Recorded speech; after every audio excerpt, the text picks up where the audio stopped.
If you aren't sure what a programming language is, how it's used, or even which one to choose for your next project, this video is for you. So what is a programming language? A programming language is a set of commands, instructions, and other syntax used to create a programming software.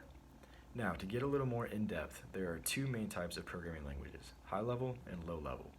High-level programming languages are normally more efficient and easier to use. The language itself is closer to human language rather than machine language, which makes it easier to learn, although it does have less functionality over the computer.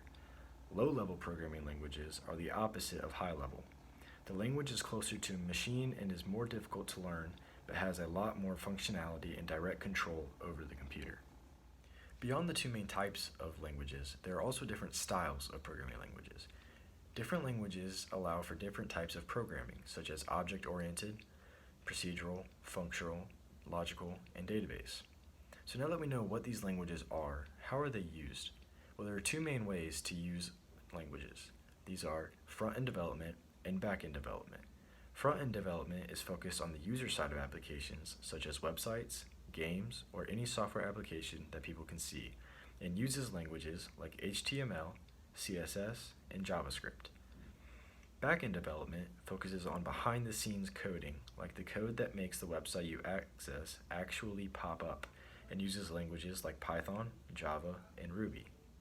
So now that we know what languages are and how they are used, which ones should we use? A research study done by the International Symposium of Software Engineering focused on which programming languages had more defects than others. They found that C++, CoffeeScript, JavaScript, and Python were more likely to have defects, and that Go, Java, Ruby, and Clojure were less likely to have defects.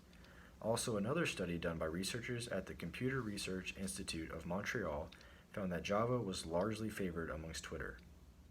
In this video, I talked about what a programming language is, how it's used, and which ones are more favored. I hope this video helps you understand just a little bit more about programming languages, and thank you for watching.